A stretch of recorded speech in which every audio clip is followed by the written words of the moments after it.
Hi, everyone. I'm Katia Vlachos. I'm a reinvention coach and author of Uncaged, A Good Girl's Journey to Reinvention. And I help accomplished women who haven't yet achieved everything they desire go after what they want in the next chapter of their lives. And today, I'd like us to talk about being bold when it comes to your finances and making bold financial decisions. Welcome, everyone. I am joined here by Cristina Jaeger, who is a wealth mentor and founder of herFinancialFreedom. And Christina, welcome. I would love you to tell us a little bit about yourself, what you do. Yes. Hi, Katja. Thanks so much for having me and that we can talk about finance, financial empowerment of women, which is my absolute favorite topic. I'm from traditional wealth management industry, having worked with, like I always say, with millionaires in Europe and with billionaires in Asia.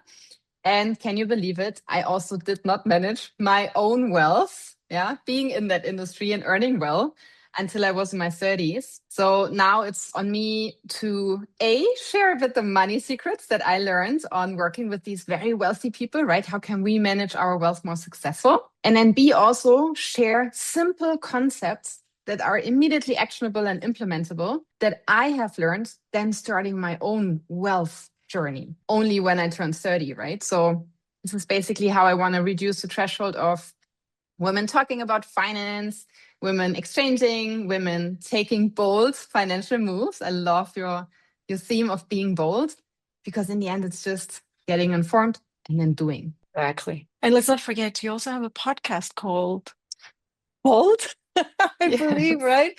Yeah, no, I think we're very much aligned in our philosophies. And yes, I wanted to talk to you about making bold financial moves, right? And you've worked with hundreds of women on their wealth journeys.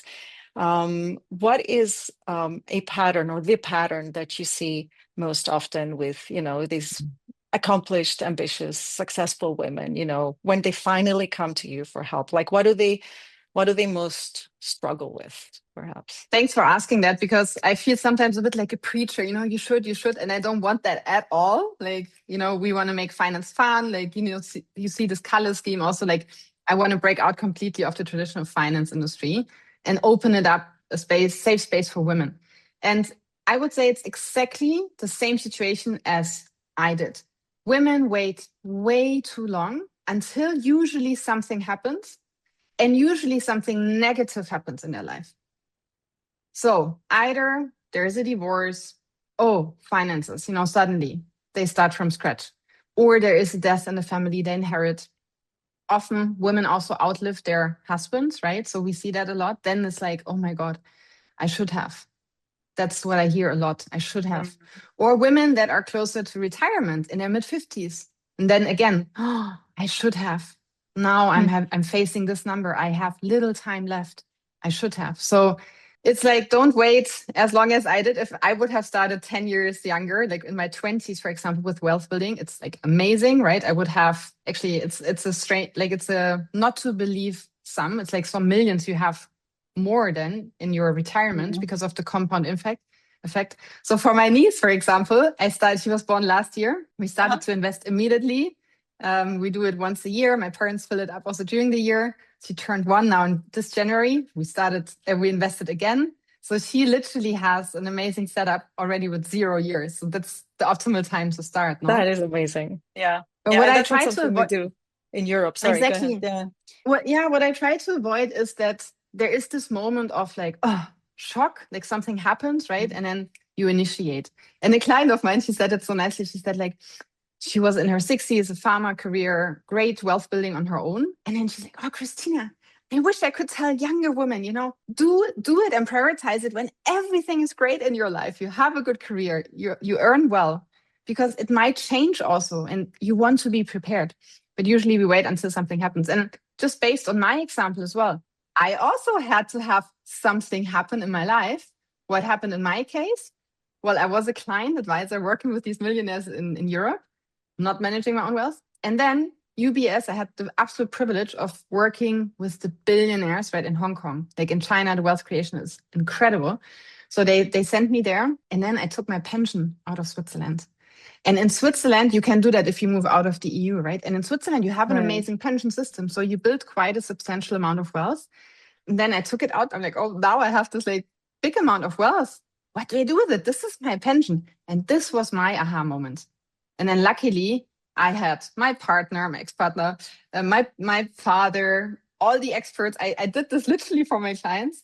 So that's how I then also started, okay, Christina, you also need a wealth strategy. So now it's for me to show, okay, in a few months or years, you can build a 6, 7 figure portfolio, especially if you live in Switzerland. Very good point. Yeah. So what do you think it is like when a woman says, I want to start investing, but I'm not ready yet? Like what is really going on? What feels like a bold move that they can't make? And you've talked about the cost. Actually, it's real financial cost of not doing that. But Mhm. what is going on? What is the, Yes. like I call it, the cage? What's holding them back? Yeah. Look, there are studies on it. It's not me who says that, right? I have run also a lot of workshops and webinars, and we always ask, and it's always the same answers.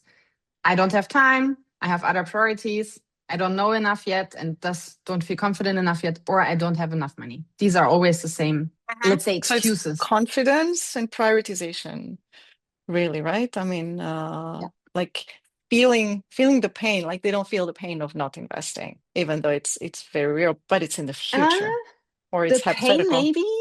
The pain, maybe, yes, but not the pain of, oh, I need to prioritize it, learning about it. The pain of not doing it, Mhm. maybe, yes, but it's not as high that I would like to prioritize this. And I'm always saying, do you know this like wheel of wellness, where we have like Mhm. our friendships, our nutrition, our sleep, our psychological health? And there's also the finance part, right? So what we do is we are becoming better in managing the rest, our careers, we're eating healthy, we're going to the gym, we're sleeping better, we're looking out for our friendships, family, but we're neglecting the finances. And I'm saying, I don't want you to spend, 20 hours each month to invest in your finances, but there has to be a time, maybe 6 months, where you prioritize learning about it, creating an amazing strategy. And then my clients spend maybe 1 to 2 hours per month on their finances. Right. And Then it's Katia, maintenance. exactly, maintenance. What do you think how much hours we spend on social media per week? The average person, gosh, Yes. at least 10? Is it more than I that? would also say it, right? I would have said probably even 20, but there are official studies that say 6 to 8 hours per week, which is probably higher. Imagine Oh, putting that there's in no way. perspective. There's no way. Yeah. It's more than But just that.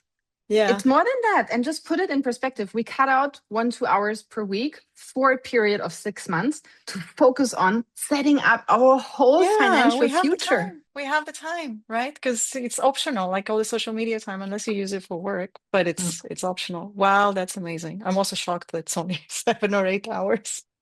It's definitely more. No, but um, the women I work for example, they will do a lot of things for others. They will negotiate fiercely. They will invest in their children's education, in vacations, in building a home, in renovating, whatever. When it comes to investing in themselves, it's a whole Mm. other ball game, right? That's really, really challenging. So how does or do you have that same pattern when it comes to money, this kind of good girl conditioning where women feel like, I can't do this for me. Like it's not okay to invest for me, Oh, yeah. I invest my want to touch money. base. Go ahead. Maybe here I want to answer that in two different things. Like one is the socializing, and then what I see, especially with moms, actually becoming a mom. I'm myself not a mom, right? So I cannot, like you can relate probably much more. But what women tell me that when they come to me, they had children, maybe since 1 year to 2 years. That's also a trigger for many women to say like, oh wow, now I'm responsible financially also for another human. Mm, Plus, the money mindset is formed by the age of 7. So suddenly, I'm now responsible to give a healthy money mindset to someone else, right? And base yeah. his or her whole future on this. Mhm. So that's often a trigger, but then comes the prioritization. I mean, I cannot imagine how moms handle it. Like, I'm so in awe of moms because I'm already overwhelmed with my life. Yeah. How do they do it? I had a client, she's also a mom of two. She says, Christina, I canceled my Pilates classes every Saturday or Friday, whatever it was, so I can prioritize the finances. Yeah. I mean, it's hard to stack everything. I get that. But that's often a trigger where I see when they become a mom that this aha moment, like I should take care of it. is very relevant. Like, what legacy do I actually want to leave? So then you asked me a bit about, like, let's say the female male, let's say gender role. I would love to discuss with you, and maybe you can also share your view. How are women socialized? Like, for example, around finances, it's very clear. Be the good girl, save, right? It's like, don't dare, don't take risks, save, keep the money. So how women and girls see money is as safety, security, and how boys see money as opportunity. And I mean, you can see it already on the t-shirts, or, you know, when you see like in the store, when you buy something for my niece, like it's all pink and cute and princess and nice and kind and beauty. And for the boys, it's like hero and action, and they own it, right? But I mean, they also have their cage of like, they are only defined how much money they make. I'm not saying just it's a good. different one. Yeah. Exactly. But I focus on the women because we have massive wealth gaps. So what I'm seeing, for example, this is now a bit technical, but there is in the risk return profile, you can say I'm very conservative, I'm more medium risk, or I'm a high risk taker, right? As who you are as an investor. And then depending also in what you want to invest. And men would say, I'm a risk taker. Women would say, I'm very risk averse. And I like become stomach cramps when I hear this, because we are socialized to think that we are risk averse. When the women work with me after 6 months, they understand the logic. They're like, why the heck would my money not work hard for me? I have a long time horizon, or I have enough money, whatever are the reasons, but they want to make their money work for them. So there's a whole society that makes us think, oh, if my money is in a savings account, it's safe. No, that's like 100% certainty that your money will lose in value. Crazy, no? But you are so right. We are not told that. We're told that, you know, the good girl thing to do is to put the money aside for a rainy day, or also because we feel responsible, right? Like you said, for our families. And we feel like this is the way to do it, is to set money aside. We save money for our kids, or, you know, buying our kids in Greece, they buy the kids homes. So at least that's an investment, right? So that's good. something, yes, good start. But I definitely recognize the message that saving is the thing, and nobody says saving is the worst thing you can do, because your money just sits there. And so do a lot of people, or I think a lot of people think that investing means, or making bold financial moves, it means taking risks and being reckless. But that's not what you teach. That's not what you mentor your clients with, right? It's something much more systematic and more structured, and you kind of take not demystify, but, you know, like you simplify it. You take out all these stories we are fed about what it means to invest. So what would a bold financial move look like for you? And maybe what's the boldest you've seen taken by you or by one of your clients? Maybe I want to split my answer here also in a few steps, right? Because everyone has a different starting point. So, for example, for someone that is in debt, a bold move would be pay off the debt, right? If someone who has no debt but is not saving yet, the bold move would be start saving.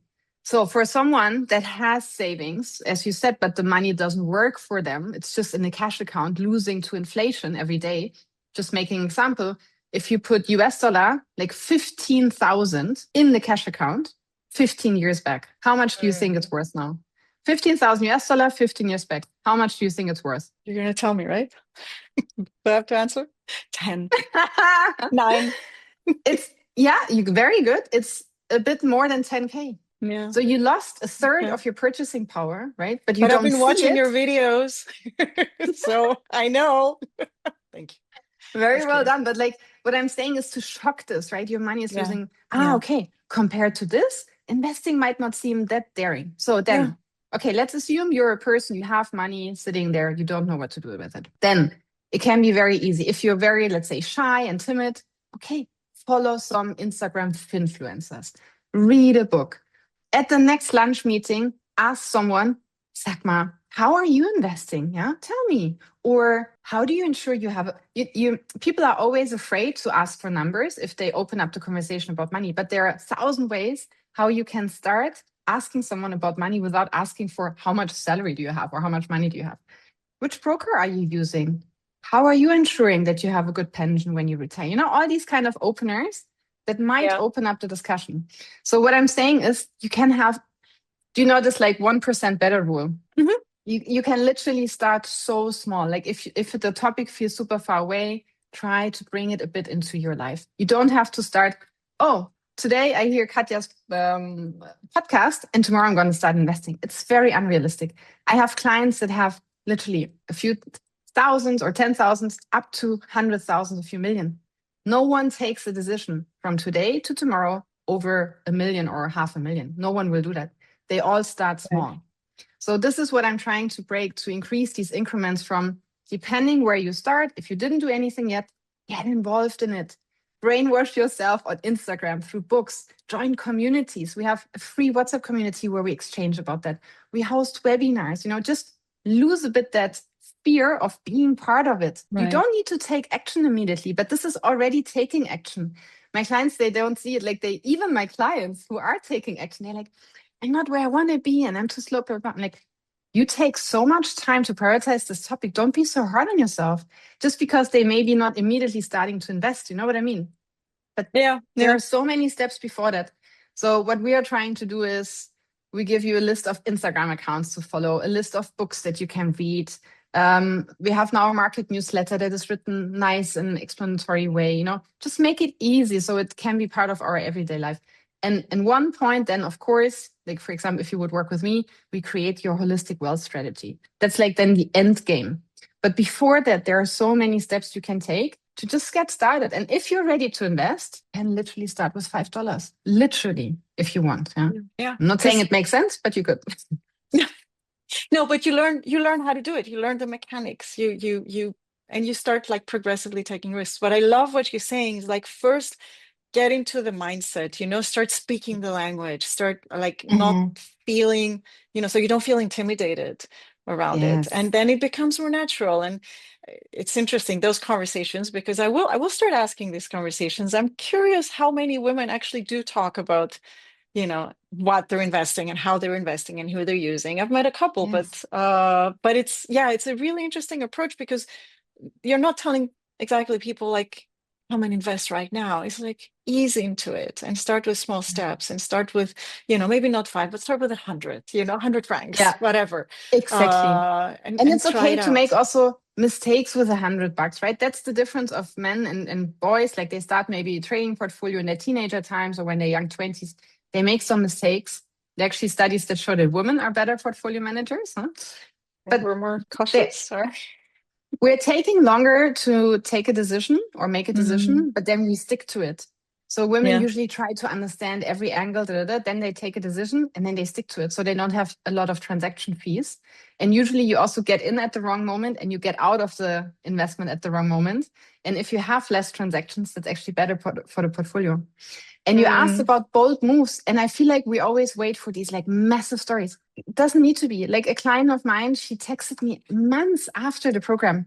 She said, Christina, this is just another example of I was at a conference, a professional conference from her job, and she stood between two men and they started talking about the markets and investing. And she said, Christina, this is the moment where I would have usually left the conversation. And I stayed. And that's why bold moves, it's building confidence, right? Forging a bit your way. stay in the conversation, be part of the Oh, conversation, right? And yeah. and we won't even start about like stereotypes and how women are seen when it comes to investing sometimes, and that kind of rubs off also on how we see ourselves. And it doesn't have to be that way because, like you said, we're not missing anything. If anything, we're probably better at it. Yeah. So, But why not also, own it? Yeah, go one ahead. thing what I want to give away to every woman is really it's not your fault. We are grown up and born into a system that works literally with regards to finances against us, right? If you look at the gaps or the wealth gaps of women, they start with pocket money gaps. They Ah, start really early. And then it's clear we seriously. have all these gaps. We reduce work, we earn less, Oh yeah, we invest less. Like of every of course, yeah. this fact leads to wealth gaps upon retirement. In Germany, every second woman cannot sustain herself in retirement. That's incredible. That It's is insane. incredible. And you have work to do. We have important work to do. Okay. I think that's the message. Yeah, because this shouldn't be. It shouldn't be that But way. the But cool you're thing right. is, what I see, and maybe you can undermine this, how do you support it, a this argument, Yeah. when women learn something that helps them, let's say finances, career-wise, they spread the news. They suddenly try to get their Mm, children on board. They try to get their husband on board. They try to get their girlfriends on board. And what I yeah. want to have actually is this ripple effect of they learn something, then they start speaking to their girlfriends, and I love Yeah. that. If they listen to this podcast, now you're, her financial freedom community member, and it's also your responsibility of that aha moment translated to other women. That's so cool. Yeah, that's beautiful. I love that. And it's very true. Everything, we do when we grow is we share it. It has a ripple effect. So that's the beauty of, yeah. Thank you, Christina. Where can people find you and join your amazing community or see, your offerings and your courses and your webinars? I think you're doing something next weekend. Exactly. Next weekend, I mean, we have something regular because we really want to open up that topic to women. We have actually a really cool goal for the next 10 years. We want to reach and improve the financial future of 1 million women. And it's cool to Amazing. see that more and more women are taking also control. So my platform is LinkedIn, just Cristina Jaeger, or Instagram @herFinancialFreedom. But we also have like free resources. If you want to join the WhatsApp community, it costs you nothing. Just stay part of the discussion. Yeah, involve yourself. We have literally free workbooks that you can go through. Yeah. Wonderful. Well, thank you so much. It's always a pleasure to hear you talk about empowering women financially. And yeah, it's been an honor to have you. Thanks so much. Thanks for having me. I appreciate it. Bye.